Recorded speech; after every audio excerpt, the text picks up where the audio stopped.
God bless you, everyone. My name is Isaac Camacha, and our topic for today is market integration.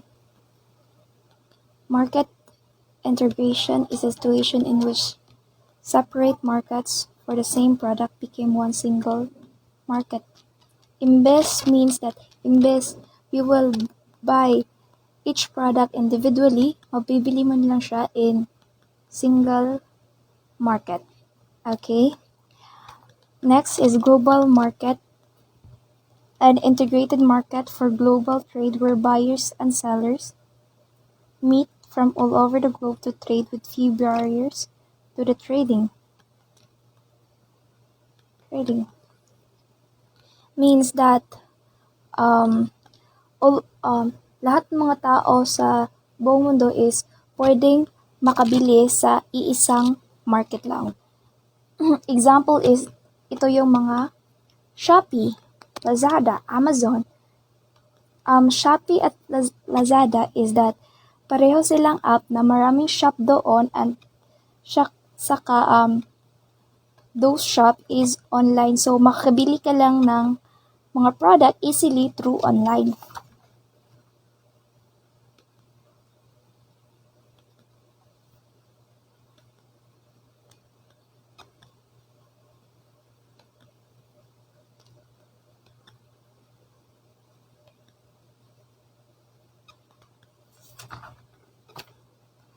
Three categories of the global market.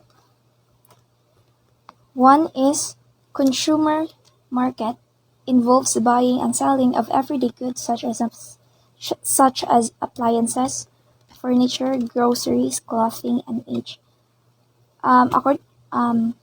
Based on my understanding is that ang consumer market is we buy and sell, means that ako, isang consumer, is bibili ako ng product. At the same time, ibibenta ko ulit to para magkapera ako. Okay?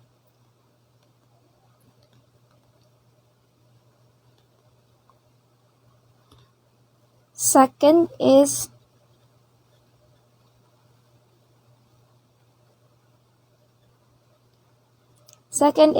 business markets. Essentially involves selling and buying of the products and services between two or more business entities for use by those businesses. Business market is pare-pareho sa consumer market na as a consumer, bibili ka ng products at ibebenta mo ulit. But business market is more like isang consumer is marami siyang business, for example is that, or marami siyang product na ibinibenta. At itong mga business market is that hindi sila basta-bastang nagtitinda ng mga products, pinag-aaralan nila ito ng mabuti para iwas lugi. Next is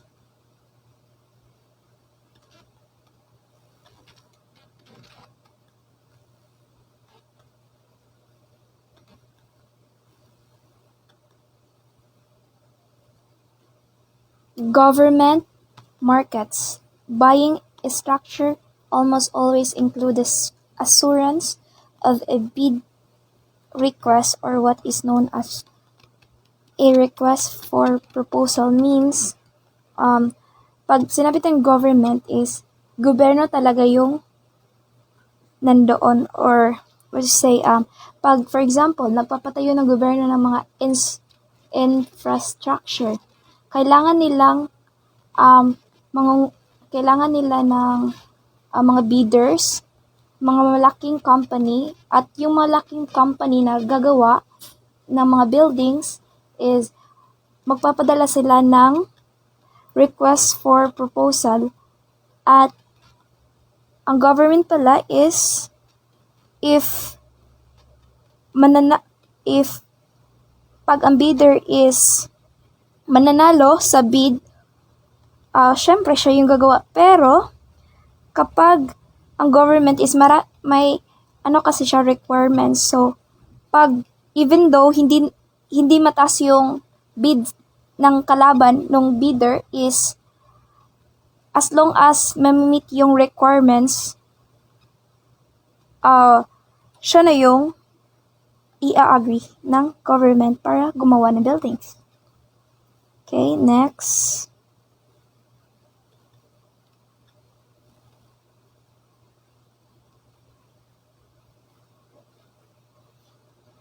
Type of market. A. Emerging market are countries that have some characteristics of a developed market but are not yet fully developed markets. So, in the word emerging means that ongoing pa or progressing pa yung market nila. For example, Philippines. Although we belong to third world country, is that ang Philippines din is isa sa mga emerging market kasi we both export and import. At matatawag nating emerging market ang isang country is that hindi pa sila na fully developed or hindi masyadong mataas or hindi talaga mataas, medyo nasa gitna siya ng low at saka higher GP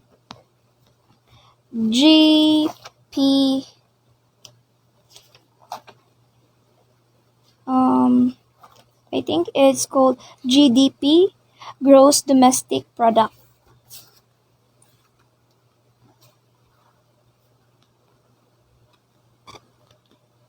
Next, traditional market refers to any type of marketing that isn't online, which means ang isang market is that we buy it face to face. Hindi na natin kailangang bumili sa through online kasi, for example, local market, kailangan nating bumili sa local market kasi wala namang online na pwedeng makabili or there's no other any app na nagprovide ng mga services na nag-provide ng services na ina-allow yung consumer na mag-order na lang through online. For example, yung wet market, kailangan natin bumili ng product face to face.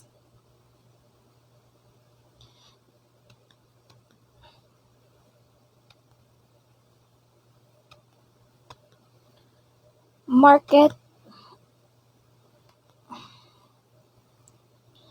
planned market is an economic system in which these decisions are made by a central authority rather than by market participant.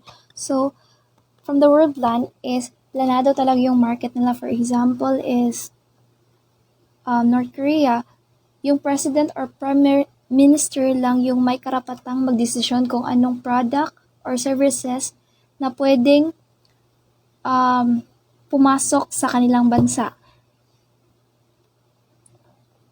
Next is developed market is a country that is most developed in terms of its economy and capital market. So, opposite siya sa emerging market kasi itong mga countries na ito is mataas yung GDP nila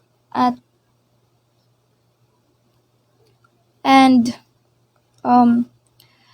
developed market is like for example, USA. Ang USA is belong sa developed market kasi makita naman natin kung gaano sila kaunlad. Also China kasi almost all product in the Philippines came from China, diba? Okay. Next is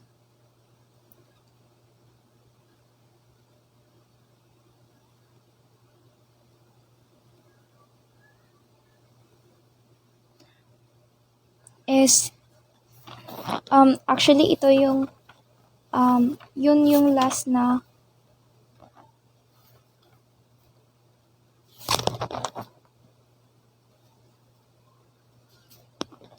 Yun yung last ng type of market. And multinational corporation global market belongs to disadvantages of MNS.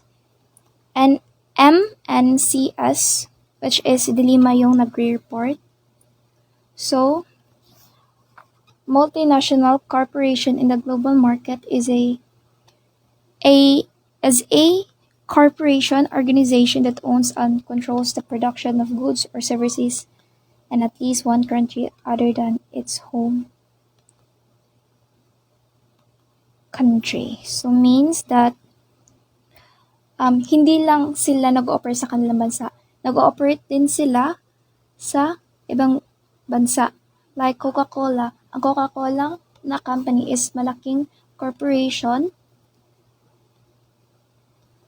And I think every country has a Coke. Except na lang siguro sa North Korea.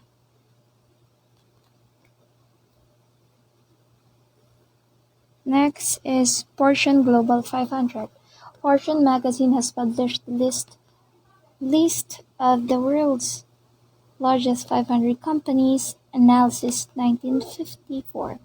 Based on the total revenues of an enterprise, this list, also called Fortune Global 500, not only reflects on enterprise's development and business's performance, but also it is an important indicator to assess the number of companies that are listed in the Fortune Global 500 has increased in recent years. So, which means that Fortune Global 500 is a magazine na nagpa-publish or nagsa-study sa mga iba't ibang company sa buong mundo para ma-monitor nila kung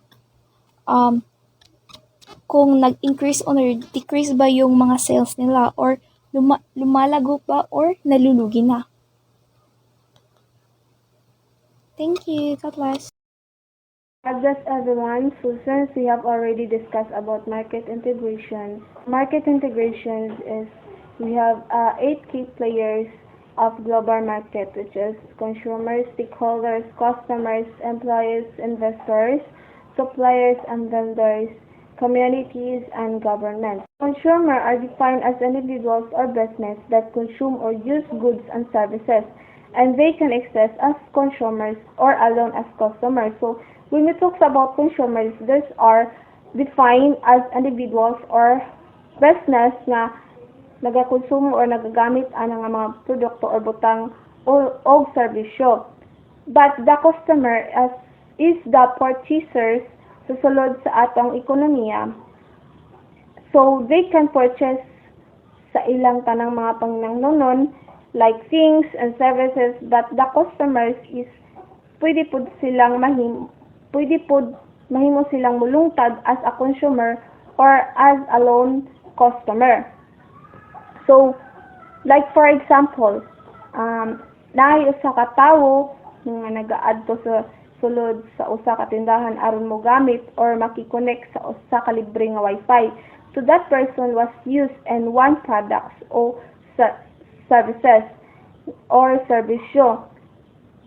But bisan pa kini para sa personal o negosyo, so they can also access or they can also consume that services or product. So another example is we have a one employee nga nagagamit og software sa iyang trabaho aron makumpleto ang iyang adlaw-adlaw nga mga panginahanglanon. So that employee also nagkonsumo ana nga serbisyo. So next is stakeholders. So stakeholders is any individual, group, or party that has an interest in an organization and the outcomes of its actions. So a stakeholder is mao ni ang bisan kinsa nga individual or group or partido nga adunay interes sa usa ka organisasyon o naka-interes sa usa ka proyekto o negosyo sama sa mga empleyado, mga investor, mga suppliers, mga customers o guban pa. So like for example, ang mga empleyado nga nagatrabaho sa usa ka kumpanya or di kaya ang mga investor nga naga-invest sa usa ka negosyo or or the suppliers nga naga-supply og mga materials or serbisyo sa usa ka kompanya. So, stakeholders is the can interest in an organization and the outcomes of its actions, but as stakeholders have a different interest and companies often face trade-offs and trying to place all of them. So next is customer. So customers are stakeholders of a business in that they are impacted by the quality of services or products and their value. So the customer is ang mga stakeholders po sa usa ka negosyo, but customers must be affected tungod sa kalidad sa serbisyo or produkto o pananglitan. Ang mga pasahero nga nagbiyahe sakay sa usa ka eroplano have their lives and the company's hands when flying with the airline. So the customer or ang sakay anang eroplanoha is naapektuhan tungod sa ilang dili mayong pagdala sa ilang serbisyo. Okay. Another example of customer is naay usa ka customer nga nagpalit og bugas sa merkado, but the customer is naapektuhan po siya tungod sa kamahal sa bugas. So that customer must be affected tungod sa ilang kalidad sa serbisyo. So but the customer, there's another one of customer. So customer is the individuals who desires to possess or make use of products and services, and they play a huge role in the success of your business. But the customers also likewise can source down prices, demand higher quality or more service and play competition up against each other, all of the expense of industry profits. So next is employees. So employees have a direct stake in the company that they earn an income to support themselves along with other benefits. So ang employee is adunay direct stake sa usa ka kampanya. So dira nimo makita sa sulod sa usa ka kampanya ang usa ka trabahante nga naga-earn og money. So isip usa ka empleyado ana company is you can stake that company para masuportahan ang mismong kaugalingon o kauban pa ang ubang mga benepisyo sa kwarta or dili kwarta depende sa kinayahan sa negosyo. Ang mga empleyado is pwede usab mahimong adunay interest sa kahimsog sa panglawas, pananglitan sa mga industriya sa transportasyon, oil, mga gas o construction o guban pa. So kanang empleyado anang company is also need to support themselves and also have interest of their health. But there is another one of employee, like for example, you are working as a doctor, nurse, lawyer, or etc. So they also support us and also have interest of their health. So next is investor. So investors include both shareholder and debt holders. Shareholders invest capital in the business and expect to earn a certain rate of return on that invest capital. Investors are commonly concerned with the concept of shareholder value. So investors is sila mismo ang mga namunan lakip sa ilang mga shareholder o debt holders. So when we say shareholders, mao kini ang mga namuhunan sa usa ka kapital sa negosyo nga gapaabot nga makuha usab ang gina-invest ng kapital. So like for example, naa sariling paluwagan.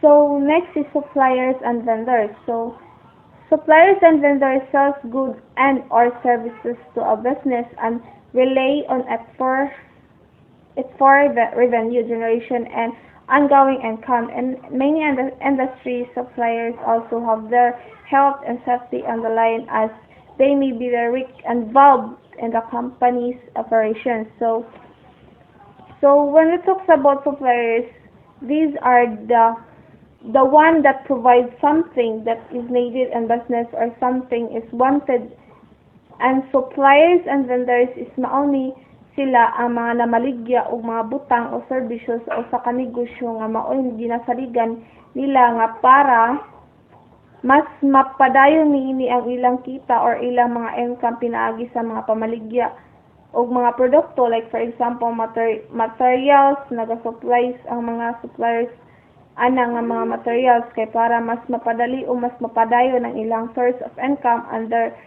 sa vendors, naga-supply sab ang mga vendors og mga foods, vegetables, mga unsa pa diha nga mga nga naa sa mga market. So ang mga vendors naningkamot usab para mas mapadayon usab nila ang mga source of income. So next is communities. So communities are major stakeholders in large business located in them. They are impacted by a wide range of things, including job creation, economic development, health, and safety. So communities is kini ang mga major nga stakeholders sa dagkong mga negosyo nga nakahimutang sa nakadaiyang lugar. So last is government. So governments also are considered major stakeholders in the business as they collect taxes from the company. So governments is giisip usab usa ka major of stakeholders kay usa sad di sila sa mga nagakolekta og mga taxes from the companies. So like for example, nagakolekta sila og buhay sa yuta or di kaya buhay sa imong ginabangan na like bugasan or ginarintahan nimo nga area. Next is we have also globalization of markets and globalization of production. So next is globalization of markets. Globalization of markets is many companies have become the solution with sales in the international marketplace as old markets become saturated and new one must be found. So globalization of markets is as of now is daghan nga apektuhan nga mga mamalitay daghang nawad anong pagsalig sa pagbaligya sa international markets kay tungod sa dissolution with sales o tungod sab kini sa pagtaas sa mga palitonon produkto. So karon is daghang mga guol kay tungod sa mga kamahalon sa mga palitonon niya hasta sab kay krisisa. So ang tao karon nangasuko kay tungod dili na sila saktong makapalit sa ilang mga panginahanglan kay tungod sa kamahal sa mga produkto nga nabag-ong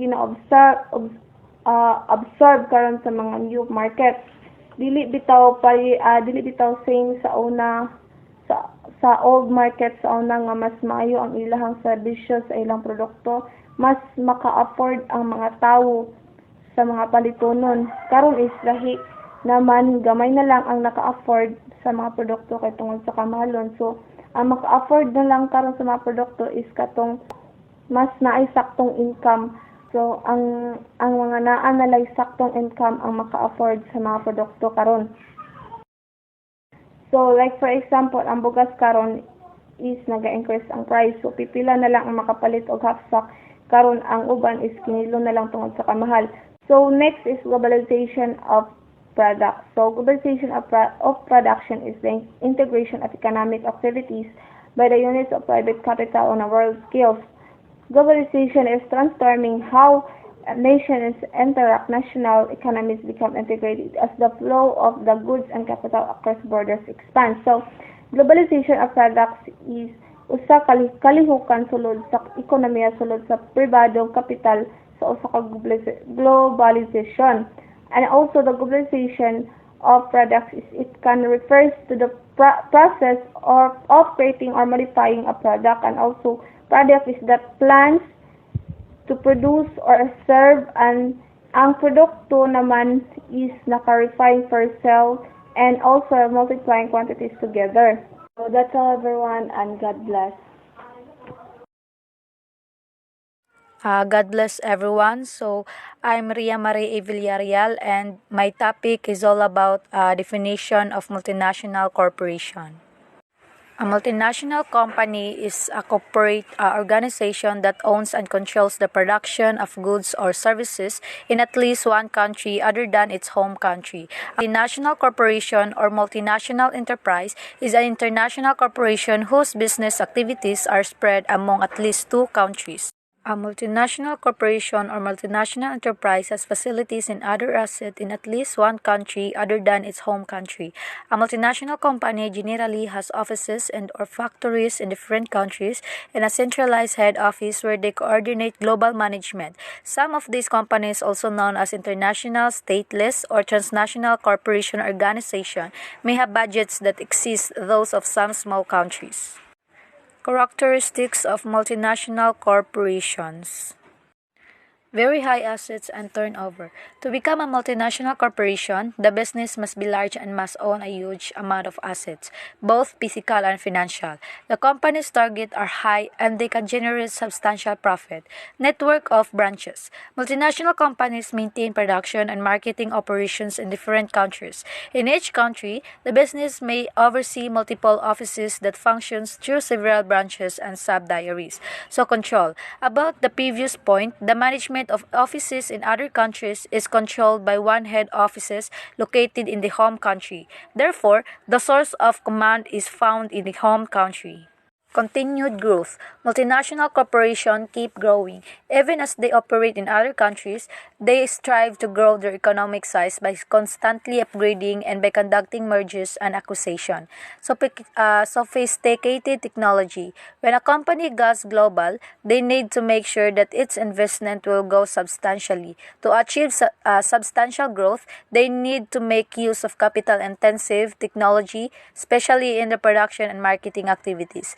Right skills. Multinational companies aim to employ only the best managers, those who are amongst found using advanced technology, managing workers and running capable of handling large huge business entity.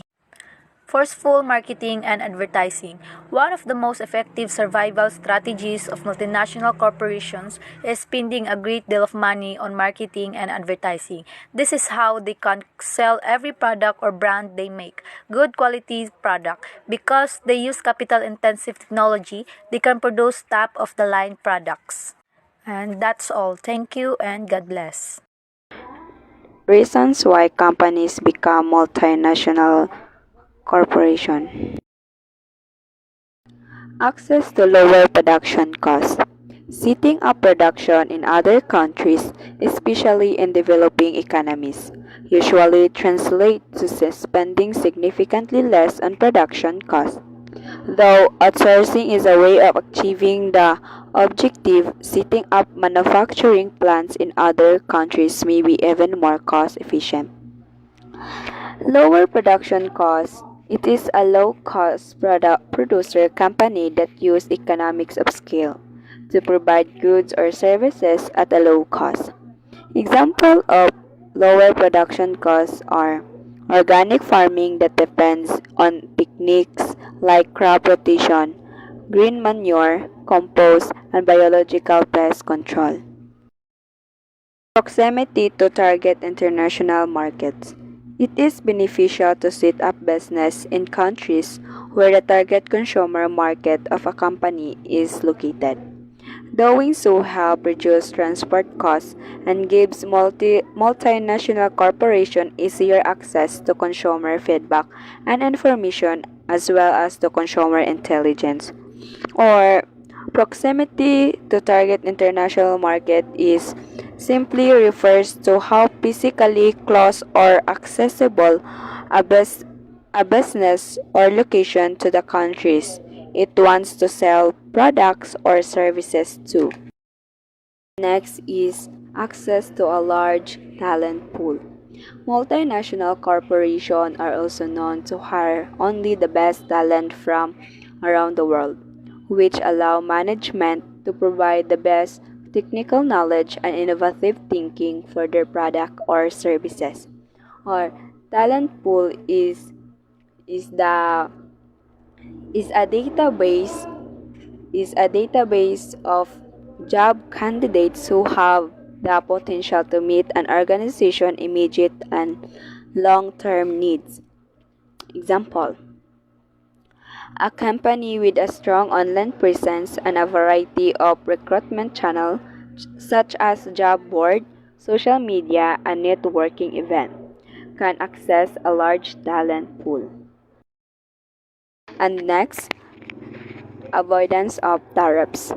When a company produces or manufactures its products in another country where they also sell its products, they are exempt from import quotas and tariffs. A company can avoid tariffs by strategical structuring its supply chain or manufacturing process. Example, ang isang tagagawa ng kotse ay maaaring mag-set up ng mga pasilidad sa produksyon sa isang bansa na may kasunduan sa malayang kalakalan kasama ang target na merkado nito. Sa paggawa nito, maaaring bawasan o alisin ng kumpanya ang mga taripa sa pag-import ng mga sasakyan. Advantages and disadvantages of multinational corporation. Starts in advantages of multinational corporation. The first advantage of multinational corporation is efficiency. In terms of efficiency, multinational corporation can reach their markets and more easily because they manufacture in the countries where the target markets are. Also, they can easily access raw materials and cheaper labor costs. And the second one is development.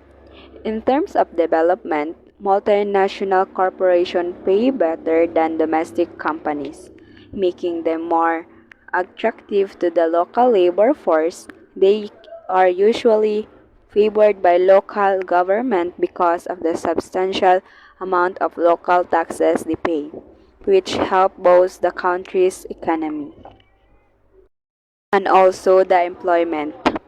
In terms of employment, multinational corporations hire local workers who know the culture of their place and are thus able to give helpful insider feedback on what the locals want. And the last one is innovation. As multinational corporations employ both local and foreign workers, they can come up with products that are more creative and innovative. God bless everyone. So today, we're going to talk about or discuss the disadvantages of MNCs. So, an MNC stands for multinational corporation, and a multinational corporation is a company that does business in a select few countries around the world. As they operate around the world, there are disadvantages and challenges that MNC face. The first one is multinational corporations create higher environmental costs. One primary disadvantage that multinationals see in doing business in the developing world is a lack of robust environmental legislation. Weaker governments tend to exchange environmental harm for additional profits. So, this basically means that countries who has weak government and lack of legislation for environment tend to pay more for environmental harm. Second, multinational corporations don't always leave profits local. There is evidence to show that the investments made by multinational companies improve the local infrastructure. However, once the investment are made, the profits earned by the company tend to be repatriated for use in other areas. So, like for example, a multinational company wants to build a building here in the Philippines. I don't know what building is it, basta na sila ito ko diri. But ang profit na ma-earn na company, dili na siya gamiton for the benefit of the Philippines. Dili na siya para sa Pilipinas nga kwarta. Sila na bahalaan na kung asa na nila gamiton pa. So, it does not leave profits sa local. So, the third one is multinational corporations remove jobs from their home country. Several jobs are more economical for multinationals to outsource or offshore the positions than hire domestically. Writers and graphic designers are often outsourced because contract employees are cheaper than full-time staff. These companies might help other economies grow but they can also create employment difficulties at home. This disadvantages talks about outsourcing or offshoring. So, an outsourcing is panalitan ako, I'm a graphic designer and I am looking for a job. Then, a multinational company will help me to find a job in another country, not for my home country. So, if ang kana ang mahitabo, if I am a graphic designer, then I want I want to work abroad good kay mas dako man ilahang profit na mahatag sa ako kay mas dako man ang value panitan sa US. Yan ako sa Philippines. So, ang dollars nag-ani sa Pilipinas, dako na jud siya value. So, of course, mo choose jud ko atong dako og value nga sweldo. So, but that thing will cause a employment difficulties into our home country, which is the Philippines. So that is the third disadvantages of multinational corporations. So the next one is multinational corporations import skilled labor. Multinationals invest in the local workers to develop their skills, but they also need to get their venture off the ground quickly. Most companies in this position will import the skilled labor they require from other economies to meet their needs. That means the best jobs, especially in the developing world, are given to people who don't even live the local economy. Those wages do not offer the same benefits because spending occurs internationally instead of the local level. So for this one, from the subject title itself, it imports skilled labor. So of course, what will happen if you are magtrabaho ka in another country, because import from one place to another. So that means the best job, especially in the developing world, are given to people who don't even live the local economy. So that is a disadvantage good for your local home country. Now let's move on to the problems faced by multinational corporations in the global market. A multinational company or MNC is an enterprise that manages production or delivers services in more than one country. There are some challenges faced by MNCs that transact business in international markets which can hinder their competitiveness, hence its controversies. Business are exposed to many risks, and multinational companies face even more trouble, including getting a legal case arising from various accusations. The following are some of the challenges that multinational companies face. The first one is market imperfections. The additional costs caused by the entrance into foreign markets are of the least interest to the local enterprise. Firms can also in their market be isolated from the competition by transportation costs and other tariff and non-tariff barriers, which can force them to compete with will reduce their profits. So, of course, wala mag-perfect even in the business industry. So, market imperfections. So, of course, there will always be imperfections when you are in business. So, and the second one is tax competition. Countries and sometimes subnational regions compete against one another for the establishment of MNC facilities, subsequent tax revenue, employment, and economic activity. To compete, countries and regional political districts must offer incentives to MNCs such as tax break, pledges of governmental assistance, or improved infrastructure. When these incentives fail, they are liable to face challenges that limit their chance of becoming more attractive to foreign investments. This problem pod is kinahanglan gyud nila, of course, sa business, kinahanglan gyud nila magpahumot, especially to the foreign countries. So in order for them to be fragrant to the foreign countries para mo-invest sa ilaha, kinahanglan nila nga na sila yung mga incentives, na sila yung mga tax break, like nang dili ka nang na 1 year nga free ang singalan ani tax, nga na ba? However, if ma-fail ilang mga strategy, then of course, another problem and challenge na pod sa ilaha nga ilang atubangon. And then, instead of magpahumot sila sa mga foreign countries para ma-invest sa ilaha, dili na noon, wala na noon, malimitahan na noon ang chance. Okay, because they fail. That's the second problem. So, the third one is political instability. Many multinational enterprises face the challenges of political instability when doing business in international markets.